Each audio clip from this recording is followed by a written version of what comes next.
दोस्तों, खबर बड़ी आ गई है और बड़ी खबर यह है कि महाराष्ट्र में जिस बारे में हर कोई बात कर रहा था, अब लगभग वो तय हो चुका है। एकनाथ शिंदे ने बुझे मन से डिप्टी सीएम पद की शपथ ले ली। उनको लगा कि प्रधानमंत्री मंच पर है, अमित शाह मंच पर है, बड़े बड़े वादे हुए हैं तो उनकी बात रखी जाएगी।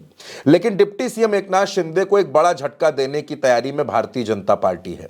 इंडियन एक्सप्रेस में भी यह खबर छपी है और तमाम जगह यह खबर है कि एकनाथ शिंदे को दो टूक कह दिया गया है कि गृह विभाग नहीं मिलेगा। गृह विभाग भारतीय जनता पार्टी अपने पास रखेगी, ये संकेत एकनाथ शिंदे को दे दिए गए हैं। और एकनाथ शिंदे को विधान परिषद में सभापति का पद भी उनकी पार्टी को नहीं मिलेगा। एकनाथ शिंदे के सामने ऑप्शन रख दिए गए हैं, राजस्व, शहरी विकास और लोक निर्माण। ये तीन ऑप्शन हैं। इन तीन ऑप्शन में चुन लीजिए कि आपको कौन सा विभाग चाहिए। यानी जो अभी तक मुख्यमंत्री थे एकनाथ शिंदे, अब या तो वो राजस्व मंत्री बनेंगे, या तो शहरी विकास मंत्री बनेंगे, या फिर महाराष्ट्र में लोक निर्माण यानी कि पीडब्ल्यूडी मंत्री बनेंगे।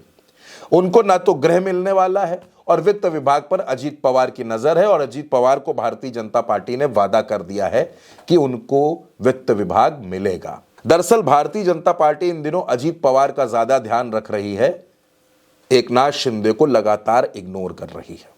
एकनाथ शिंदे के पास विधायक है, मजबूत संख्या है। वो सिर्फ और सिर्फ गृह विभाग चाहते थे कि ठीक है, आपने मुख्यमंत्री नहीं बनाया, आप ज्यादा विभाग नहीं दे रहे, कुछ नहीं दे रहे, लेकिन कम से कम एकनाथ शिंदे को गृह विभाग तो दीजिए।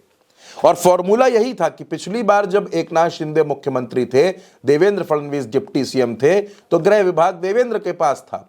ऐसे में अब यह गृह विभाग शिंदे के पास आना चाहिए, लेकिन बीजेपी इस बात पर सहमत नहीं है। बीजेपी कहती है जब एक देवेंद्र फडणवीस डिप्टी सीएम थे तब भी गृह विभाग हमारे पास था, जब वो मुख्यमंत्री थे तब भी गृह विभाग हमारे पास था, और आज जब हम इतनी मजबूत संख्या के साथ मुख्यमंत्री बने हैं तो भी गृह विभाग हमारे ही पास रहेगा। यानी एकनाथ शिंदे को जो झूठे सपने दिखाए गए, जो झूठे वादे किए गए, अब वो बहुत जल्द चकनाचूर होने वाले हैं।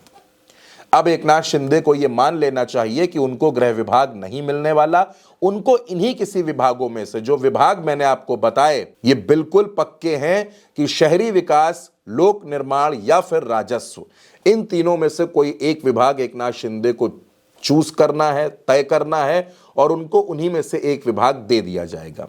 गृह विभाग अब एकनाथ शिंदे के लिए दूर की कौड़ी है, क्योंकि इस बात के चांसेस अब 99.99% हैं कि गृह विभाग देवेंद्र फडणवीस के पास ही रहेगा।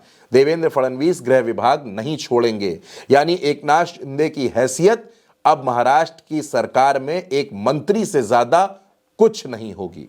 कहने को तो वो डिप्टी सीएम हैं, लेकिन उनके हाथ में ऐसा कोई मजबूत विभाग नहीं है जिसके लिए देवेंद्र फडणवीस को फैसले लेने से पहले एक बार उनकी तरफ देखना पड़े।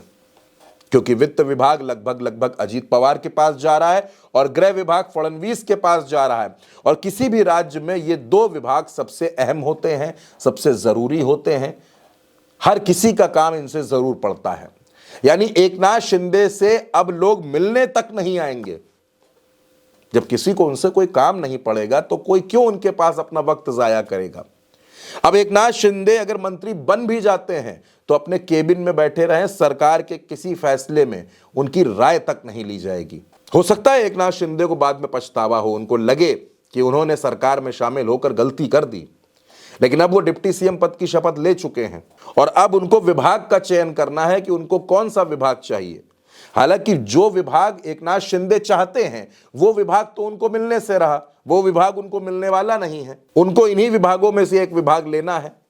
अब सवाल दोस्तों ये है कि क्या एकनाथ शिंदे इस महायुति की सरकार में लंबी पारी खेल पाएंगे, या फिर एकनाथ शिंदे बार बार लगातार 23 नवंबर के बाद से अब तक लगातार इतना अपमान झेल चुके हैं कि अब इससे ज्यादा अपमान बर्दाश्त करने की क्षमता उनके पास नहीं है, और वो बहुत जल्द कोई फैसला लेकर इस सरकार से हो सकता है अलग हो जाए।